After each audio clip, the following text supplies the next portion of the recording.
Chapter 4 Medicare. So what is Medicare? It is the federal health insurance for people 65 years old and older. Medicare also extends benefits to a few other groups.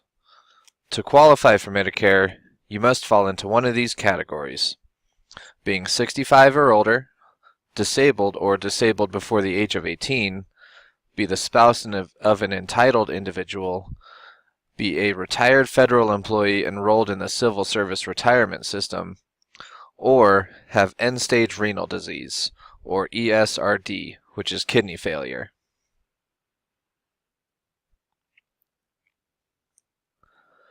There are several different components to Medicare that you will need to familiarize yourself with.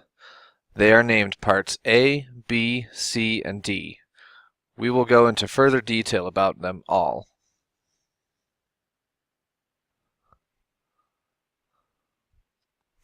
We'll start with Part A. Medicare Part A is responsible for paying for inpatient hospital stays, skilled nursing facility stays, home health care, and hospice.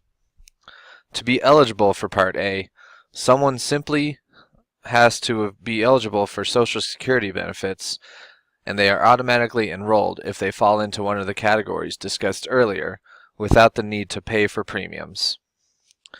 If someone is not eligible to receive Social Security benefits, they can pay for premiums to access the Part A benefits. As a pharmacy tech, you likely won't ever have to worry about billing Part A for anything, but it is still advantageous to understand it so you're able to explain it to patients who may not completely understand themselves.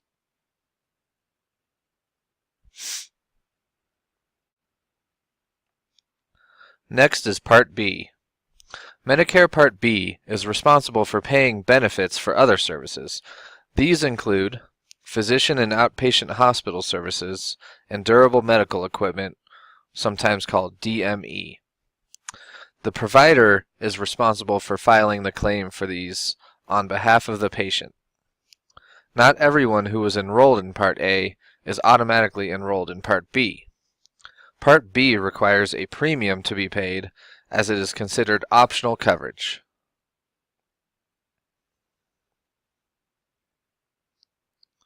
Here are some more examples of what Part B can pay benefits for.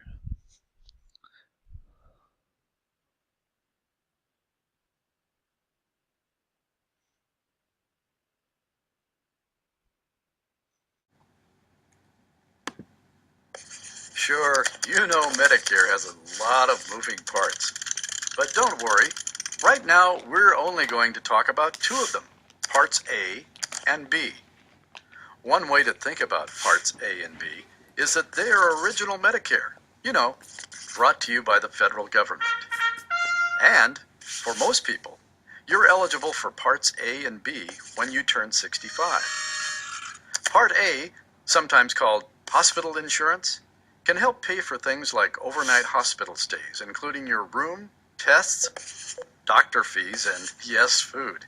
Hey, you gotta eat, right? If you've paid into Social Security for 10 years, Part A comes with no monthly premium. Zip, zero, nothing.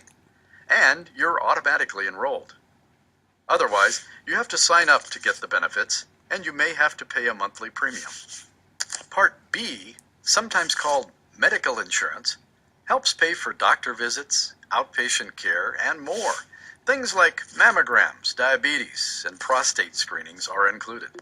Plus, you get coverage for x-rays, lab tests, and other medical services like that.